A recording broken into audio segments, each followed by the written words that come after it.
What's something you saw as a kid but didn't realize was messed up until you were older? I was around 9 when my mom got her special medicine from the nice lady who visited our apartment every Tuesday after I got home from school. Mom called her Auntie Tara, even though we weren't related. Go play in your room for a bit, sweetie, Mom would say, handing me a peanut butter sandwich and a juice box. Auntie Tara and I need to talk about grown-up stuff. I never minded because Auntie Tara always brought me a small gift. Stickers, candy, or once, a really cool mood ring that turned blue when I wore it. From my bedroom, I could hear them talking in hushed voices. Then Mom would cough a lot. Sometimes I'd peek through the crack in my door and see them passing something back and forth that looked like a glass tube with smoke. After Auntie Tara left, Mom would be super happy. She'd dance around the kitchen making dinner, telling me I was the best kid in the whole wide world. Those were my favorite nights. But by morning, Mom would be different. Angry at small things, like me spilling milk or taking too long to get dressed. Mommy just needs her medicine later, she'd mumble, checking her phone constantly. One day after school, there was no peanut butter sandwich waiting. Mom was asleep on the couch, and I couldn't wake her up. Her lips looked weird, kind of blue. I was scared but remembered what she always told me. If anything ever happens to Mommy, don't call 911. Call Grandma first. So I did. Grandma arrived 20 minutes later, took one look at Mom, and called 911 anyway. I had to stay with Grandma for 3 whole weeks after that. Mom was getting better at a special hospital, Grandma explained while making me pancakes shaped like Mickey Mouse. At Grandma's house, there were no Tuesday visits from Auntie Tara, no hushed voices or strange smells, just regular bedtimes, homework checks, and vegetables with every dinner. When Mom came home, she cried a lot and kept saying sorry. Auntie Tara never came back. Years later, in 7th grade health class, our teacher showed us pictures of drug paraphernalia. There it was, the glass tube I'd seen Mom and Auntie Tara using, a meth pipe. I remember just staring at the projection screen, feeling like I'd been punched in the stomach. All those special medicine days, Mom's wild mood swings, that scary blue-lipped afternoon. In high school, Mom finally got sober for real. We were folding laundry together when I asked her about Auntie Tara. Mom's hands froze mid-fold. She wasn't my friend, honey. She was my dealer. And I wasn't sick. I was an addict. She told me Auntie Tara had died of an overdose 2 years earlier. The gifts she brought me, they were to keep me quiet, to make me like her so I wouldn't tell anyone what I saw. I'm so sorry I put you through that, Mom said, wiping her eyes with a half-folded towel. Last month at my college orientation, I met my roommate's mom. She hugged me and gushed about how excited she was for us both. I'm a substance abuse counselor at the campus wellness center, she mentioned. If you girls ever need anything, I'm right there in Burwell Hall. Можно мне новую машину? Я хочу Lamborghini. Пожалуйста. Конечно, да. Правда? Спасибо, мам. Постой, я сказала да. Я понял, мам. Спасибо большое. Можно мне еще эту цепочку? Да, что за херня? Я сказала да. Окей, мам. Я просто спрашивал. Я использую твою кредитку, окей? Да. Привет, пап. Можно я кое-что спрошу? Говори, ты съезжаешь? Нет. Купишь мне, пожалуйста, этот особняк? Да, ты с ума сошел? Спасибо, пап. Я устрою там огромную тусу. Что за херня? Я же сказал да. Да. Все, я понял, пап. Я возьму твою кредитку, окей? Конечно же, да. Спасибо, пап. Ты лучший. Бро, это твоя ламба на школьной парковке? Да, бро, недавно взял ее. Серьезно, как ты ее купил? Ха-ха, мама разрешила купить с ее кредитки. Вау, бро, когда она успела стать такой доброй? Каждый раз, когда я приходил к вам, она говорила, насколько разочарована в тебе. И то, что они хотят отказаться от тебя. Реально? Зацени, кстати, что мне купил отец. What the fuck? Бро, расскажи как, пожалуйста. Окей, бро, я просто заменил «да» и «нет» на их телефонах. Когда они пишут «нет», присылается «да» и наоборот. Это реально работает? Да, я также сделал это на телефоне сводной сестры. Давай я тебе покажу. Окей. Привет. Привет, что ты хочешь? Хочешь встретиться и повеселиться немного? Конечно, нет. Ха-ха, видишь? Я же говорил, что работает. Постой. Сколько? 400 миллионов рублей. Что насчет 200? Не, я так просто не сброшу 200 миллионов. Миллионов? Где ты увидел миллионы? 200 это 200 рублей. Извините, это не Comedy Club. Ха-ха, ты что, нищий? Это же просто старая Бугатти. Не сделаешь маленькую скидку ради меня? Маленькую скидку? Пожалуйста. Это выгодная сделка. Плюс я горячая. Мы можем повеселиться вечерком, если понимаешь, о чем я. Ладно, это все-таки выгодная сделка. 300 рублей и по рукам. По рукам. Хорошо, я привезу машину завтра. Скинь свой адрес. С тобой приятно иметь дело. Прошлая ночь была потрясающая. Ну да, нормально. Когда ты привезешь машину? Везу ее к тебе, я быстро. Окей, только быстрее, как прошлой ночью. Что это за херня? Бугатти, которую ты заслуживаешь. Верни мне мои деньги. Не. Я звоню в полицию. Звони, ты их только рассмешишь. Все, я звоню. Ладно, постой, не надо. Я отправил тебе деньги. Ты серьезно? Можешь оставить себе сдачу. Полиция уже едет. О, она приехала. Конечно, я же говорила, что я серьезно. Все нормально. Мы с полицией тут со смеху умираем. Почему ты так со мной? Я просто хотела эту машину. Это были мои последние 300 рублей. Плак, Лил Бро. Привет, это Аня? Да, ты кто? Даник, твой одноклассник. А, привет, Даник. Тебя же сегодня не было? Да, был на соревнованиях. Тебе что-то нужно? Да, скинешь, пожалуйста, записи с математики. Да, конечно. Привет, Аня. Привет, Даник. Скинуть математику? Да, извини, если мешаю. Все нормально, сейчас скину. Спасибо, Аня, ты лучшая. Ни за что. Тебя сегодня не было на математике. Я была на похоронах. О, извини. Все нормально, ты же не знал. Мне очень жаль. Ты можешь поговорить со мной, если надо. Спасибо, Даник. Не за что. Привет, Ань. Привет. Сделаешь, пожалуйста, мою домашку за 200 рублей? Хорошо. 200 рублей за домашку? Я сделаю ее за бесплатно. Не хочу брать с тебя деньги. Все нормально, ты мне и так много помогаешь. Не очень удобно все время просить тебя. Окей, скоро сделаю. Я не очень понимаю новую тему. Можем созвониться? Да, конечно. Тебя не было в школе сегодня, Ань? Тебя опять не было. Кто будет помогать мне с математикой? Я шучу. Надеюсь, у тебя все нормально, правда.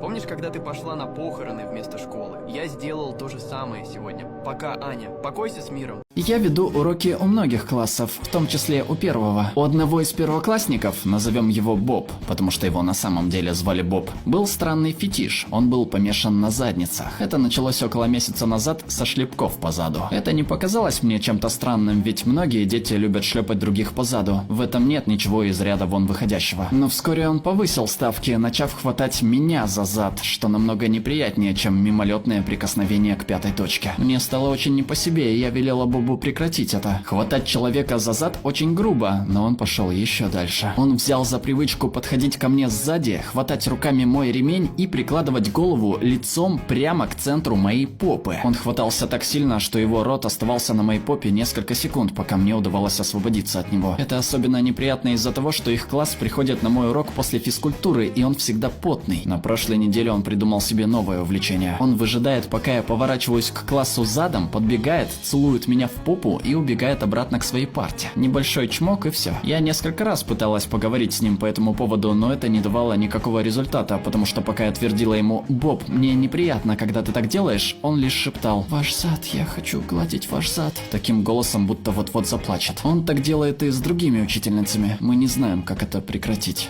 Оба моих родителя очень скупые, но папа особенно. Однажды летом, когда мне было лет 13, папа наконец согласился отвезти меня к окулисту, чтобы проверить зрение. К его удивлению, выяснилось, что мне действительно нужны очки. Тогда он напомнил мне, что согласился лишь на то, чтобы повезти меня на проверку зрения, а не на то, чтобы еще и покупать мне очки. И добавил, что если я хочу очки, мне придется согласиться на то, чтобы это был его подарок на мой день рождения. Мне очень хотелось иметь возможность видеть то, что учителя писали на доске, поэтому я согласился. Мой день рождения совпадает с Рождеством, поэтому обычно они дарили мне один подарок на оба праздника. И мне пришлось ждать 1,5 года до следующего подарка, и я понимал, что сам в этом виноват, поскольку выбрал очки. Я понимаю, что родители не всегда могут покупать детям то, что им нужно, но папа проявил чрезмерную скупость, решив не покупать мне подарок через полгода и оправдав это тем, что он купил мне очки сейчас. В настоящее время я с ним практически не общаюсь. Однажды вечером я купил кебаб, и моему другу тоже захотелось, но он не захотел за него платить. Кажется, я работал айтишником в компании 30 лет назад, и там была одна девушка, которая нравилась мне, но она была холодна ко мне. Я узнал, что она видится с финансовым директором компании после работы, и мне захотелось узнать, что происходит между ними. Я настроил их компьютеры так, чтобы они записывали все, что на них делали, и обнаружил, что у них интрижка. Он был женат. Она серьезно торчала на запрещенных веществах и использовала его, чтобы он спонсировал ее зависимость. Она уже выдаила из него 20 косарей, и казалось, в ближайшем будущем они собирались сорвать большой куш. Он получал очень много интима с ней, и, честно говоря, она была не только сексуальной, но и безумной, поэтому я понимаю, почему он вел себя так глупо. Однако, в конце концов, он потерял работу, развелся, и она подставила его. Он получил срок за вещества. Доказательства не вели к ней, потому что она замела все следы. Так было, пока я не взял все их сообщения, которые я копировал в свое время, и не отправил детективам. Помню тот день, когда они пришли в офис и арестовали ее. Было очень приятно видеть, как справедливость восторжествовала. Никто не узнал, кто отправил улики. Мой босс допросил меня, но так как я занимал такую низкую стартовую должность, он не знал, какие у меня способности. К тому времени, когда все узнали, что произошло, я уже удалил шпионские программы со своего компьютера. Угадай, кто это рядом. Мне все равно, если честно. Не угадал, это твой брат. Что? Это невозможно. Ха-ха. Я знала, что это тебя разозлит. Это идеальный план. Ты такой ревнивый сейчас. Ты, наверное, скучаешь по мне. Ты такой урод. Окей. Твой брат намного лучше тебя. Я встретила его в баре вчера, и я рассказала ему, как сильно я хотела отомстить тебе, и то, что ты меня не баловал шопингом. Потом он спросил у меня твое имя. Я сказала, и он засмеялся. И он сказал: это мой брат. Также он сказал, что тоже давно хотел отомстить тебе. Что ты ему сделал? Ничего. Зачем ты врешь мне? Ты такой эгоист. Он намного красивее и богаче тебя. Ему больше повезло с генетикой, чем тебе. И почему ты мне не рассказывал о нем? Ты боялся, что он уведет меня. Не зря боялся. Я никогда не рассказывал о нем, потому что у меня нет брата. Лол, ты настолько опозорился, что теперь врешь. Это не мой брат. Он соврал, чтобы переспать с тобой. Я не знаю, кто он. Да-да, конечно. Когда я предложила поехать к нему, он сказал, что не может, потому что ты был дома. Как он мог узнать, был ли ты дома, если бы он не был твоим братом? Мне стоило слушать своего отца. Что? Он всегда говорил мне: убедись, что эта девушка красивая и умная. Если она не оба сразу, то бросай ее. Теперь ты называешь меня уродливой? Нет, ты очень красивая. Ты просто капец какая тупая. Опилки вместо мозгов. Нет, я не тупая. Давай я тебе объясню. Рандомный мужик обманул тебя, чтобы оттарабанить тебя. У меня нет брата. Я единственный ребенок в семье. Директор Артур, что вы увидели на камерах? Марк, я просмотрел запись и, о боже, я вижу мисс Николь и твою бывшую Катю вдвоем в кабинете физики. Катя протянула 30 тысяч рублей мисс Николь. Я знал это, я же говорил. Моя бывшая Катя заплатила учительнице Николь, чтобы мы были в паре по проекту по физике. Я умолял ее поменять мою партнершу, потому что Катя изменила мне с целой футбольной командой. И весь проект Катя флиртовала со мной, чтобы вернуть наши отношения. А когда мы должны были презентовать работу, она скормила наш проект своей собаке. Этим она уничтожила мои шансы на поступление на бюджет. У моей семьи нет денег. Директор Артур, пожалуйста, помогите. Марк, это безумие. Но я уверен, мисс Николь понесет наказание за это. И можешь не переживать насчет своей мстительной бывшей Кати. Она тоже понесет наказание. Твоя ситуация напоминает мне мою бывшую жену. Марк, что ты наделал? Мне позвонил наш директор и сказал, что я уволена. Не надо было брать прям под камерой. Зачем вы это вообще сделали? Я чуть не провалился в школе из-за вас. Запись, Марк. Иди и скажи, что у тебя нет претензий ко мне. Мне нужна эта работа. Стоило думать раньше. Вы же взрослая женщина, вы должны были понимать последствия. Марк, зачем ты это сделал? Меня исключают из школы. Катя, я несколько раз просил тебя просто сделать проект, но из-за того, что я тебе отказал, ты решила испортить всю мою жизнь. Марк, пожалуйста, прости меня. Я не хочу вылететь со школы. Я просто хотела вернуть тебя обратно. Пожалуйста, Марк, мои родители будут злиться на меня. Простить тебя? После того, как ты мне изменила со всей футбольной командой, и после того, как ты попыталась разрушить мое будущее, мне все равно, Катя. Ты заслужила это. Постой, Марк. Марк, я поздравляю тебя. Я поговорил с администрацией школы насчет твоей ситуации, и мы решили дать тебе второй шанс сдать свой проект. Директор Артур, огромное вам спасибо, вы спасли меня. Это моя работа, Марк. Здравствуйте, Мария Александровна, я в вашем классе. Это здорово, Влад. Давай, заходи. Начинай работать над тестом на моем столе.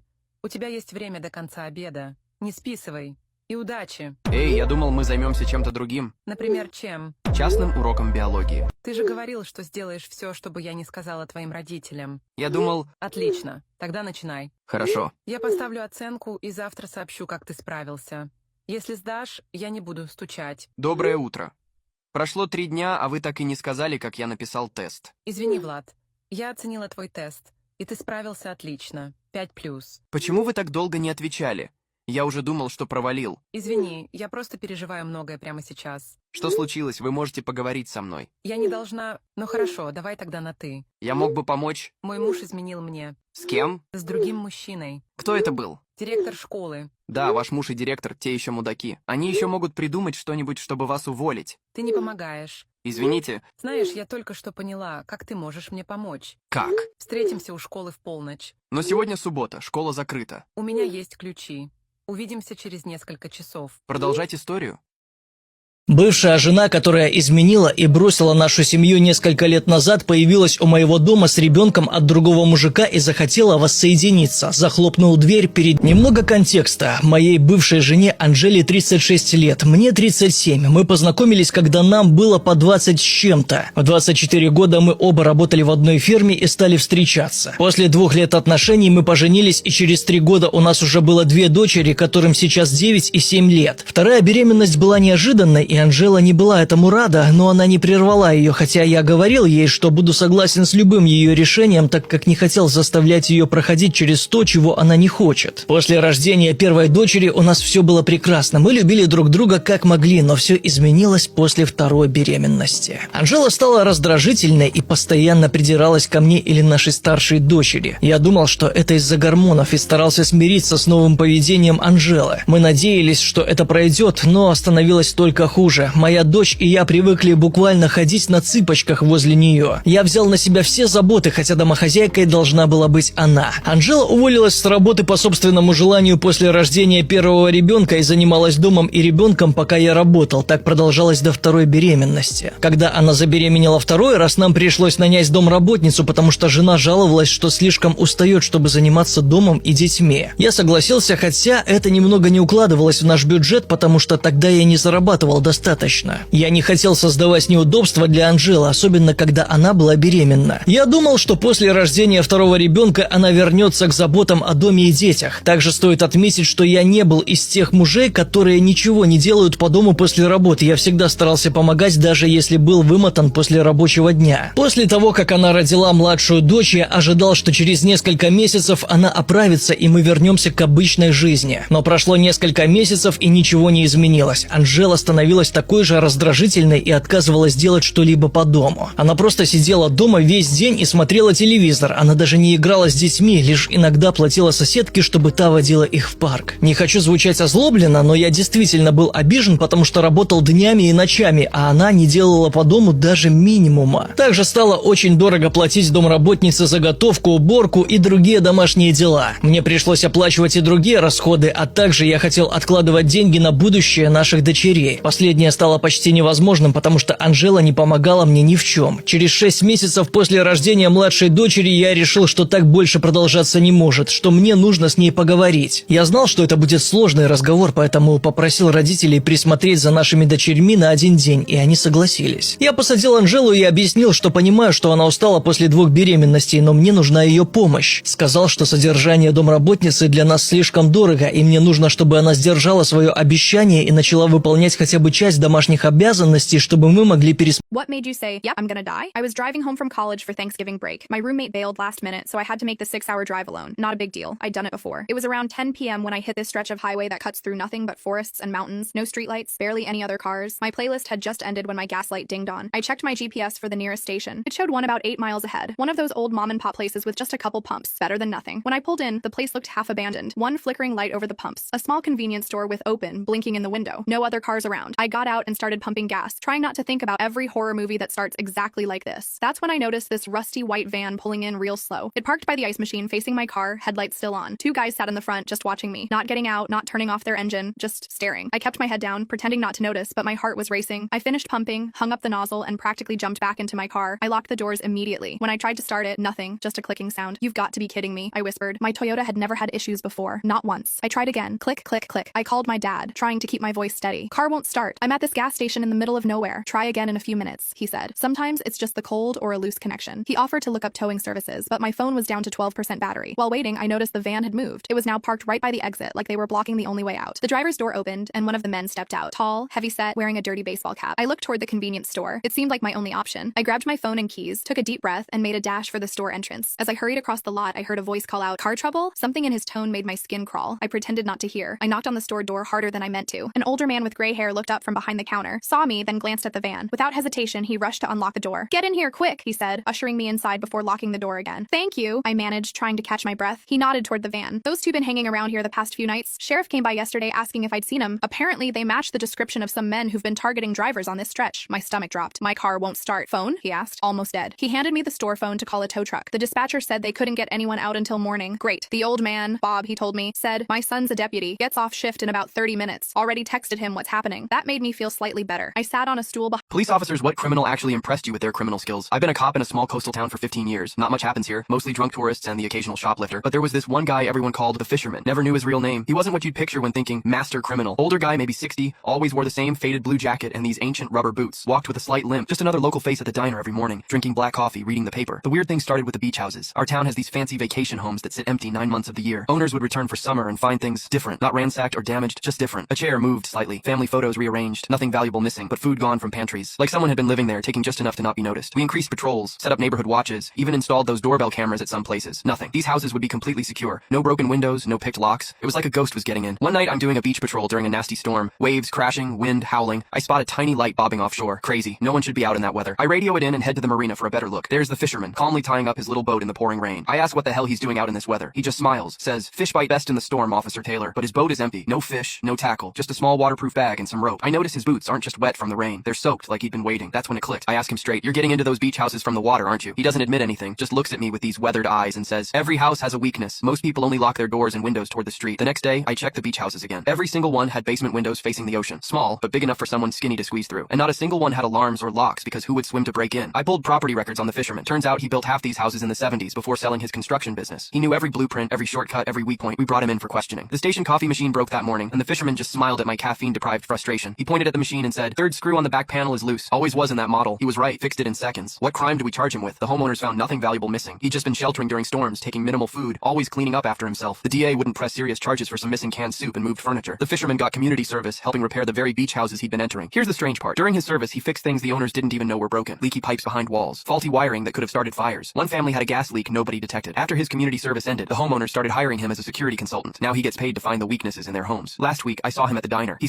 Quel est le secret que tu as caché à tes parents et qui les détruirait s'ils le savaient? J'avais 16 ans quand j'ai détruit la Mustang restaurée de 1967 de mon père. Sa fierté et sa joie étaient qu'il avait passé 8 ans à reconstruire la voiture qu'il avait promis de m'offrir pour mon 18e anniversaire si je maintenais mes notes. La voiture qu'il ne laissait toujours pas conduire à ma mère parce qu'elle ne comprenait pas son âme. C'est arrivé un jeudi soir pluvieux. Papa était en voyage d'affaires jusqu'à dimanche et je voulais juste la déplacer de l'aller au garage parce que l'application météo annonçait de la grêle. Je n'avais même pas fait 9 mètres avant de paniquer, d'appuyer sur l'accélérateur au lieu de freiner et de percuter le poteau en béton de la boîte aux lettres de notre voisin. L'avant s'est froissé comme du papier aluminium. Le liquide de refroidissement coulait de partout, se mélangeant à la pluie et à de petites rivières vertes le long de notre allée. Le capot était complètement plié en deux et la peinture rouge cerise immaculée était éraflée jusqu'au métal nu. Je suis resté assise là à pleurer pendant près d'une heure, les lumières du tableau de bord éclairant mon visage dans le noir. Mon père avait investi chaque dollar et chaque week-end dans cette voiture avant même ma naissance. J'ai grandi en le regardant depuis une petite chaise en plastique dans le garage, lui tendant des outils que j'avais du mal à soulever. Même quand l'argent était serré et que maman voulait un nouveau lave-vaisselle, il n'a jamais cessé de travailler dessus. Cette voiture vaudra plus que notre maison un jour, disait-il toujours en essuyant la graisse du chrome avec une vieille couche. J'ai appelé mon meilleur ami Tyler, qui est venu tout de suite à vélo, trempé par la pluie. Ton père va littéralement te tuer, a-t-il dit en fixant l'épave. Genre, t'assassiner. J'ai vu comment il regarde cette voiture. C'est là que j'ai pris la pire décision de ma vie. J'ai décidé de faire croire que quelqu'un avait volé la voiture et l'avait accidentée. Tyler m'a aidé à la pousser à 2 pâtés de maison de là, jusqu'au terrain vague derrière l'ancien Walmart, où les enfants allaient parfois boire. Nous avons essuyé tout ce que j'avais pu toucher avec ma manche. Mes mains tremblaient tellement que j'ai fait tomber les clés 2 fois dans des flaques d'eau. Je les ai finalement ramenées à la maison et les ai accrochées exactement là où elles devaient être, sur le crochet près de la porte. Le lendemain matin, je me suis réveillé et j'ai fait semblant de découvrir que la voiture avait disparu. J'ai même appelé mon père en pleurs avant d'appeler la police. Quelqu'un a volé la Mustang. Papa, je suis vraiment désolé. J'ai déjà appelé le 911.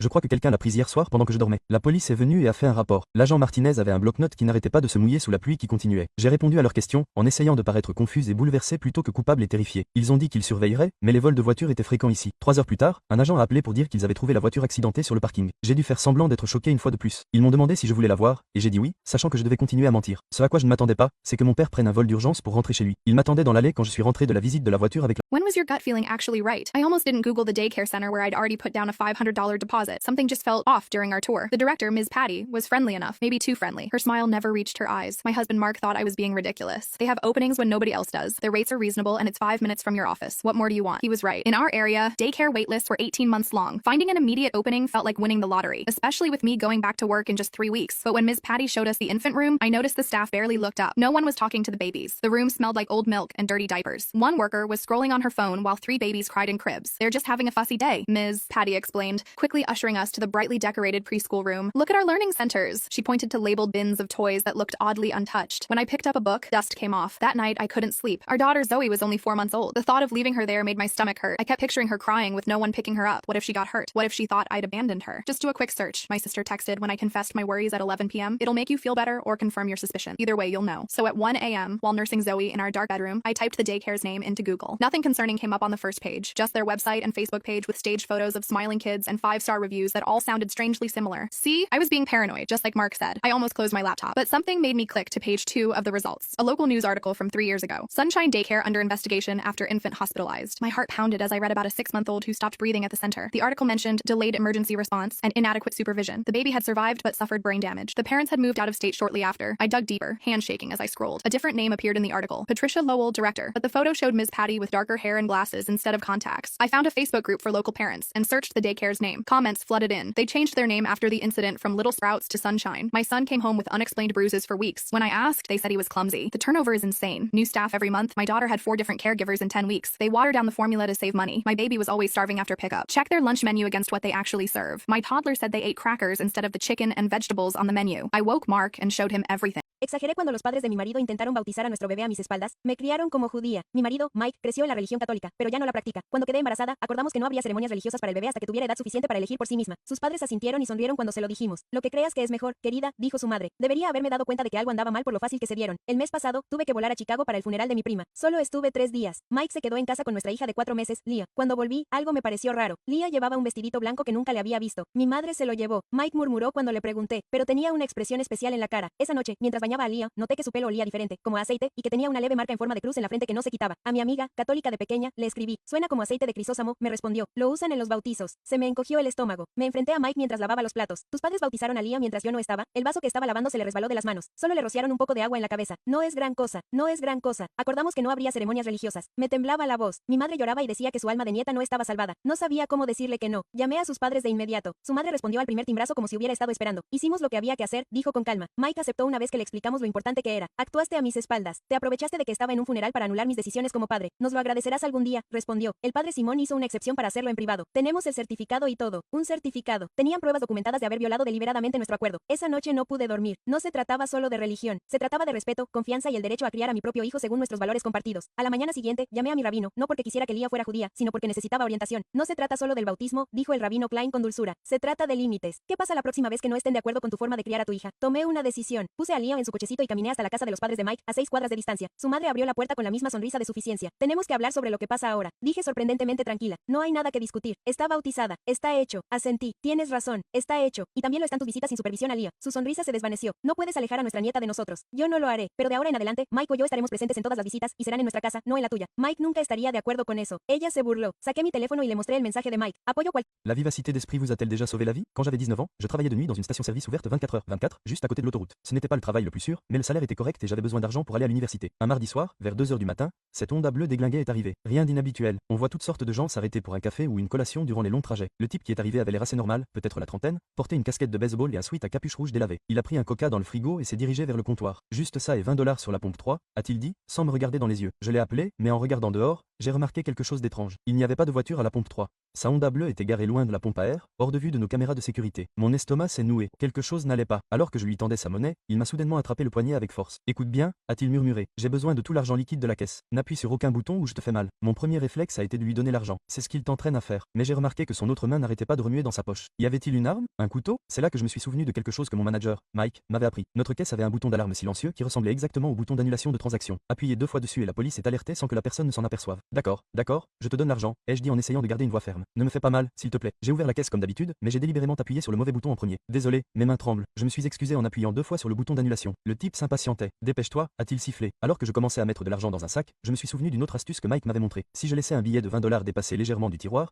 la caméra de sécurité commencerait à enregistrer directement sur le cloud, et pas seulement sur le système local que les voleurs volent parfois. Mes mains tremblaient vraiment maintenant tandis que je prenais les billets, en veillant à laisser dépasser les $20. C'est votre première fois? A demandé le type, étrangement désinvolte, en me regardant fourrer de l'argent dans le sac. Cela m'a déstabilisé. Pourquoi me demandait-il ça? Première fois quoi? J'ai répondu sans réfléchir. Il a souri. Première fois que je me faisais voler. Vous avez l'air effrayé mais calme. Je ne sais pas pourquoi, mais quelque chose dans la façon dont il l'a dit m'a donné la chair de poule plus que le vol lui-même. Comme s'il appréciait ma peur. J'ai entendu une portière claquer dehors. Alors, le type s'est retourné, surpris. J'ai tenté ma chance. C'est mon manager. J'ai menti. Il vient toujours vers 14h15 pour me voir et vérifier. Les yeux du voleur se sont dirigés vers la porte, puis sont revenus vers moi. Vous mentez. Pourquoi mentirais-je? Regardez l'emploi du temps. J'ai pointé du doigt notre planning affiché près de la machine à café. Le nom de Mike était là pour l'équipe du matin qui commençait à 6h du matin. Mais le voleur ne le savait pas. Il a hésité juste assez longtemps pour que j'appuie sur le véritable bouton d'alarme silencieux sous le comptoir. Très bien. Donnez-moi ce que vous avez maintenant. Qu'est-ce qui a fait de la légende du lycée une légende? Notre nouvelle directrice, Mademoiselle Winters, était obsédée par les retards. 3 retards signifiaient une retenue. Aucune exception. Elle se tenait à l'entrée principale tous les matins avec son bloc-notes, notant les noms comme si elle prenait les présences dans une prison. Jem n'était généralement pas en retard, mais sa mère venait de commencer sa chimio. Certains matins étaient difficiles. Il l'aidait à aller aux toilettes lorsqu'elle se sentait malade, préparait le petit déjeuner qu'elle pouvait à peine manger et essayait quand même de prendre le bus de 7h15. Les cernes sous ses yeux en disaient long. Un mardi de février, Jem se précipita à 8h03. Mademoiselle Winters l'arrêta net. 3e retard, Monsieur Collins, retenu aujourd'hui. Son stylo rouge traça une marque nette sur son bloc-notes. Jem avait l'air épuisé. Son sweat à capuche était à l'envers et la fermeture éclair de son sac à dos était cassée. Mademoiselle Winters, ma mère a passé une mauvaise matinée. Je peux obtenir un mot de son médecin si vous en avez besoin. Elle n'a même pas levé les yeux de son bloc-notes. Les règles s'appliquent à tout le monde. No exception. Her voice had that fake sweet tone adults use when they're enjoying being difficult. The hallway got quiet. Everyone knew about Jem. Plus petit qu'un, plus grand que. S-mom from the fundraiser we held last month for her medical bill. Even the usual troublemakers seemed uncomfortable. Some kids started filming with their phone. My dad's out of town for work. Jem sighed quietly. He need to be home when mom back from treatment at 3h30. There's nobody else to help her. His voice cracked a little at the end. Miss Winter sighed like she was dealing with a toddler. You should have thought about that before being late again. She tapped her detention sleep book with her fingernail. Jem never raised his voice. That's what made this so shocking. My mother has stage 3 cancer. I'm the only one who can help her today. She can barely walk after treatment. Monsieur Winters crossed her arm. Not my problem. Détention hors suspension? Your choice. Her smile didn't reach her eyes. Les mains de Jem tremblaient, mais sa voix restait ferme. Donc, vous dites que les règles de l'école sont plus importantes que de s'assurer qu'un patient atteint d'un cancer reçoive des soins après son traitement? Que ma mère devrait souffrir seule parce que j'ai eu 3 minutes de retard? Ne déformez pas mes propos, Monsieur Collins. Les règles existent pour une raison. Sans elles, nous sommes dans le chaos. Elle jeta un coup d'œil nerveux à la foule grandissante d'élèves. Jem sortit son téléphone. Nous restâmes tous figés. Les téléphones signifiaient une retenue automatique dans le règlement de Mademoiselle Winter. Qu'est-ce que vous faites? S'exclama Mademoiselle Winter, sa voix montant d'une octave. J'enregistre ça, dit calmement Jem. Je vais le publier et taguer le conseil scolaire. Actualité locale et groupe de soutien aux personnes atteintes de cancer. Je veux m'assurer que tout le monde vous entende dire qu'aider ma mère pendant la chimio n'est pas votre problème. Le visage de Monsieur Winters s'assombrit. 2 taches rouges vives apparurent sur ses joues. Rangez ça immédiatement. Je préfère être renvoyé plutôt que de laisser ma mère seule après son traitement, continua Jem, continuant d'enregistrer. Je rentre à la maison à 15h. N'hésitez pas à expliquer à tout le monde pourquoi cela mérite une punition. Monsieur Gonzalez. My first grade teacher tried to erase my identity, but karma hit back hard. I was 6 when my teacher, Mrs. Butworth, decided my name was too complicated. See, my name is Xiomara. It means famous in battle in Spanish. My abuela chose it because she said I'd fight for what's right, just like the warrior women in our family stories from El Salvador. Every single day during roll call, she'd pause at my name and say Maria instead. When I'd raise my hand and say, "It's Xiomara, please," she'd shake her head and tell the class, "We'll just call her Maria," to keep things simple. The other kids started calling me Maria too, but it got worse. She started telling me to speak English only, even when I whispered Spanish prayers my abuela taught me. She'd confiscate notes from my mom, written in Spanish, claiming they needed to be translated for school records. She even made me sit alone during lunch because I brought pupusas instead of sandwiches. The breaking point came during parent-teacher conferences. My mom, who worked 3 jobs to keep us afloat, took time off to meet Mrs. Butworth. She spoke broken English, but tried her best. Mrs. Butworth looked at her and said, "Your daughter needs to assimilate better. Maybe consider giving her an American name legally. It would help her fit in." My mom's face went pale. She didn't understand everything, but she understood enough. That night, she cried while making dinner. I'd never seen my strong mother cry before. The next morning, something incredible happened. My mom walked into that classroom wearing her best dress, carrying a folder thick with papers. Behind her was my Uncle Miguel, who worked as a translator at the courthouse, and my abuela, who rarely left the house but had insisted on coming. Mrs. Butworth smiled condescendingly. "Oh, you brought translators. How nice." My uncle stepped forward. "Actually, Mrs. Butworth, we're here because we've documented every incident of discrimination against Xiomara." He opened the folder. "We have recordings of you mispronouncing her name deliberately, photos of assignments where you changed her name to Maria, and witness statements from other parents about your comments." Mrs. Butworth's smile vanished. "I don't know what you're talking about." My abuela, all 4 feet 11 inches of her, stood up. In perfect English that shocked everyone, she said, "I have been in this country for 40 years. I cleaned offices in this very school district. I know discrimination when I see it, and I know my rights." Turns out, my abuela had been secretly recording our conversations about school on her phone. She documented everything I told her, every tear I cried, every time I came home asking why my teacher hated my name.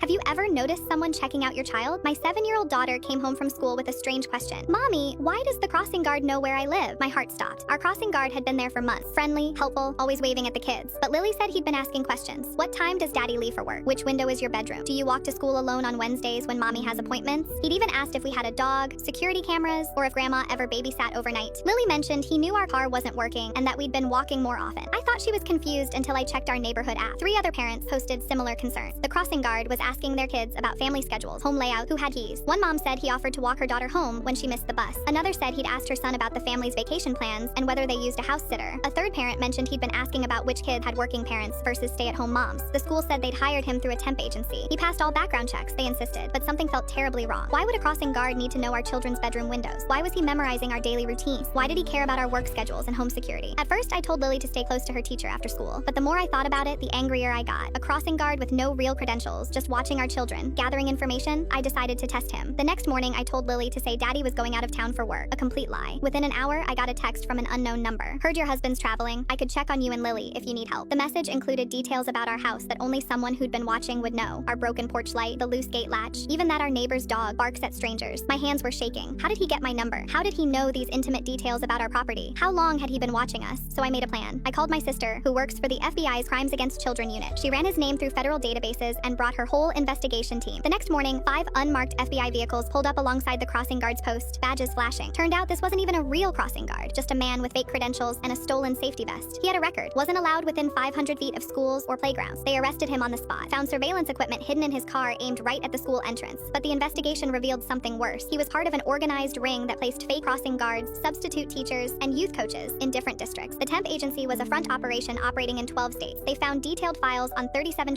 What's the craziest thing you've seen a parent do to protect their child? When I was working as a school secretary at a middle school, we had this 12-year-old with a severe peanut allergy whose dad was a homicide detective. The kid carried 2 EpiPens everywhere and had strict instructions that even trace amounts of peanuts could kill him within minutes. His father had personally briefed every teacher and staff member about the severity, providing detailed emergency protocols and his direct contact numbers. Everyone took it seriously, except our new cafeteria manager. This lady was obsessed with cutting costs and thought food allergies were overblown nonsense from helicopter parents. She started buying cheaper ingredients without checking labels and openly dismissed the allergy list as paranoid parent demands that waste my time. The disaster happened during lunch period on a Wednesday. Despite clear warnings posted everywhere and the boy's name on the high-risk allergy list, she'd used peanut oil in the supposedly allergy-safe chicken nuggets. She'd also cross-contaminated surfaces, ignoring basic safety protocols we'd trained her on multiple times. Within minutes of eating, the boy's throat started closing up. His lips turned blue as he gasped for air, frantically reaching for his EpiPen while other kids screamed for help. His best friend immediately ran to get a teacher, but the cafeteria manager blocked the doorway. The cafeteria manager saw him struggling and actually laughed, saying, "Stop being so dramatic over a little food. Kids these days are such babies." When he collapsed, turning purple and convulsing on the floor, she still refused to call 911, insisting he was faking it for attention like his mother probably taught him. A student rushed in and grabbed his EpiPen from his backpack, but the manager snatched it away, screaming, "Nobody's injecting anything in my cafeteria without my permission. I'm not getting sued because you people panic over nothing." Students were recording everything on their phones as he went into full anaphylactic shock, his body shutting down. One kid called his dad directly while others were crying and begging adults to help. The teacher was physically fighting the manager for the EpiPen while precious seconds ticked away. 8 minutes later, 3 police cars and an ambulance screeched into the parking lot. His father kicked down the cafeteria doors in full tactical gear, gun drawn, with paramedics behind him. He found his son unconscious and blue on the floor, the EpiPen still in the manager's hands. After paramedics stabilized his son with emergency medication, the detective turned to the cafeteria manager with ice-cold fury. "You withheld life-saving medication from a dying child. You're under arrest for attempted unalive." When she tried to argue about her authority and threatened to sue, he slammed her against the wall in handcuffs, saying, "You nearly unalive." What was the proudest moment of your life? When I helped my neighbor's kid, who everyone had written off as the problem child. I live in a pretty average neighborhood. You know, the kind where everyone has those little flags by their mailboxes and people argue about whose turn it is to mow the shared patch of grass between sidewalks. Nothing special,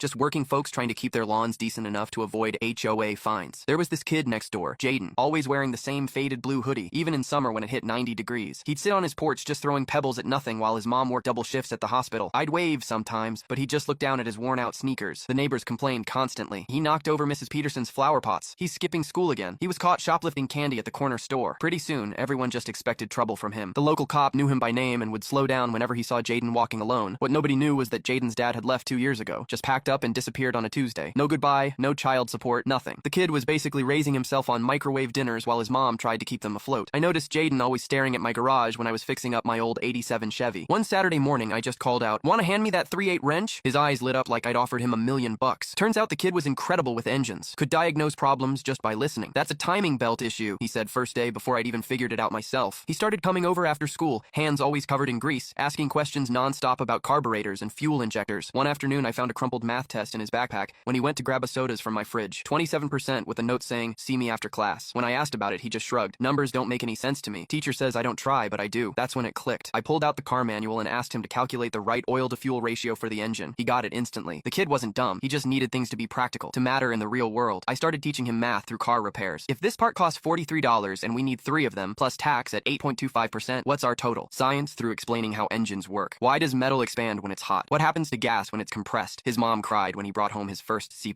Found her on their porch one night after shift, just silently crying and clutching that test paper. "Nobody's ever taken time with him before," she whispered. The changes were small at first. He started showing up with his homework done. The principal called less. The officer started waving first. Qu'est-ce que tu ne racontes pas à maman à propos de ce moment? Le mien m'a coûté 50 000 $ et a failli me faire arrêter. J'avais 19 ans, travaillais chez Best Buy, vivais chez mes parents pour économiser. Ma petite sœur Emma avait 16 ans et se comportait de manière très bizarre depuis des semaines, rentrant tard, nerveuse avec papa et maman, toujours sur son téléphone, cachant l'écran. Un mardi, je suis rentrée du travail et j'ai entendu des pleurs dans sa chambre. Je l'ai trouvée sur son lit avec son test de grossesse dans les mains, 2 lignes roses vifs. Elle sanglotait, disant qu'elle ne pouvait rien dire à maman parce qu'il venait de se disputer à propos de sa chimie défaillante. Papa tuerait littéralement son petit ami, Tyler, s'il l'apprenait. Elle m'a attrapé le bras et m'a supplié de ne rien dire. Les semaines qui ont suivi ont été un véritable enfer. Emma vomissait tous les matins, disant à maman que c'était juste la grippe qui sévissait à l'école. Je la couvrais constamment, trouvant des excuses pour expliquer pourquoi elle ne pouvait pas dîner, pourquoi elle était si épuisée tout le temps. Puis maman a trouvé l'emballage du test de grossesse dans la poubelle de la salle de bain d'Emma. Elle a fait irruption dans ma chambre vers 23 h en agitant cet emballage rose froissé, en hurlant qu'Emma était en train de gâcher toute sa vie. Où étais-je quand c'est arrivé? Pourquoi n'ai-je pas arrêté ça? Comment ai-je pu laisser ma petite sœur tout gâcher? C'est là que j'ai complètement foiré. Au lieu de laisser Emma dire la vérité,